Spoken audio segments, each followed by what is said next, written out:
Hello, thank you for joining us today as we explore how to turn on and activate your HP Chromebook. To get started today, I first want to point out we know that we're using an HP Chromebook because we have this logo right here. Okay, so our first step is that we're going to make sure that we turn on our Chromebook. Remember that for an HP, our power button is right up here in the top corner. Anytime we see that icon, the circle with a line in it, that tells us that that is going to be something that we need to use to turn on the power to an electronic device. So I'm going to press and hold my power button, and my Chromebook is going to turn on. So if you receive a Chromebook from the School District of Philadelphia, it will not be set up. It will not have any sort of login information in it yet. You will have to do that. So that's what this process is going to show you. Something else to know about a Chromebook is that it is a tool that only works when it is connected to the internet. There is no function that this Chromebook has that it can do without being connected. So the very first thing that it's going to have us do is figure out how to connect to the closest Wi-Fi network. So we're going to walk through those steps. So notice here we're on our welcome screen. So our first option is we're going to click Let's Go. And it's going to automatically look for any available Wi-Fi internet networks that are around. Now the thing that you'll see on my screen, and I'm actually going to zoom in a little bit because you don't need to see my keyboard so much, you need to see my screen. So the thing you'll notice on the screen is that each of these shows the name of the Wi-Fi network, the strength of it, and also shows a little lock symbol. That lock symbol means that that network cannot be accessed unless you have a password, okay? It is a good practice if you have internet and you have something in your house that provides internet that you make sure that you add a password to it. That way other people can't use your internet because it's something you're paying for. Okay, so we're going to change our internets, or to pick one of the different ones here. We would click the down arrow on our keyboard, and you'll notice that moves through my menu. Okay, for our purposes today though, this is the network we're going to use. So I'm going to click Next. And since it is a locked network, I'm going to get a screen that says I need to, let me select it again. There we go. I'm going to get a screen that says I need to put in a password. Okay, so I'm going to type in my password for this network. Okay, and then I'm going to click Connect.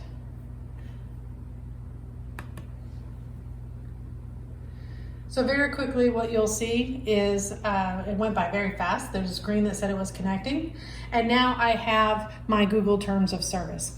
Now remember, this is a Chromebook, okay, and so because it is a Chromebook, everything that it does interacts with Google, okay? So the browser, the thing that you use to access all of the information on the internet, that is going to be Google Chrome. It is not going to be Safari, which is another browser you might be familiar with. It will not be Internet Explorer either. It will be Google Chrome. And so in order for that to function, we have to accept the terms of service. So we're going to click Accept and Continue. So what it showed you right there was the Chromebook check to see if there were any updates that it needed to do. It will automatically do that. It's okay. You want it to be as updated as it possibly can be. Okay, so now we have to sign in to the Chromebook. This is a very important piece because you need to make sure that you sign into the Chromebook with the student's School District of Philadelphia email information, okay? This should not be the parent's email. This should not be another child in the house. It should not be their email. It should be the email address that goes along with the student that received this Chromebook. Okay, so their email addresses for students are their student number. So I'm going to type in, I have a fake student account. So I'm going to type in that student number right now. Okay, and then for an email address, you have to have the and then the rest of the email. So to get the @ symbol, I'm gonna hold down Shift and the number 2 on my keyboard, and then I'm gonna type in philasd.org. Okay, this is the email address. Any student in the district, it'll be their ID number, and then @ and then philasd.org. If you're not sure what the ID number is for your student, a good place to look would be on their report card.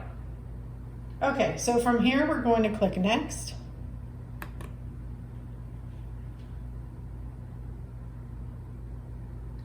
All right, so our next step is we need to log in with the School District of Philadelphia.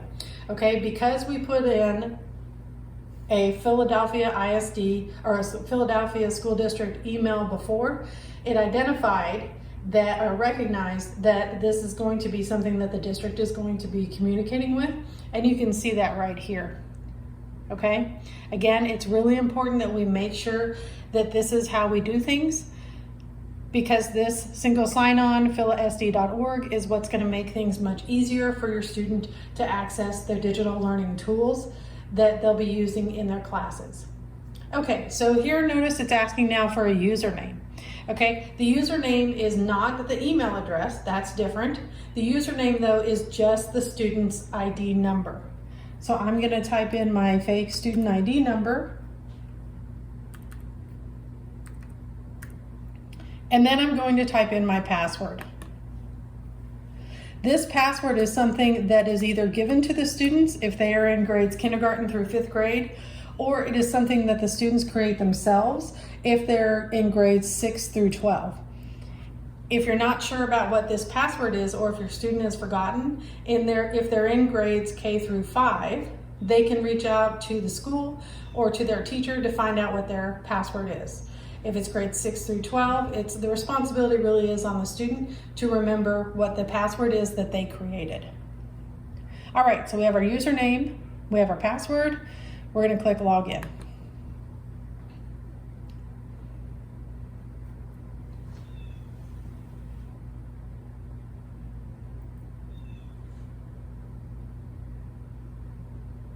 Okay, so now we have the screen that says we're all set.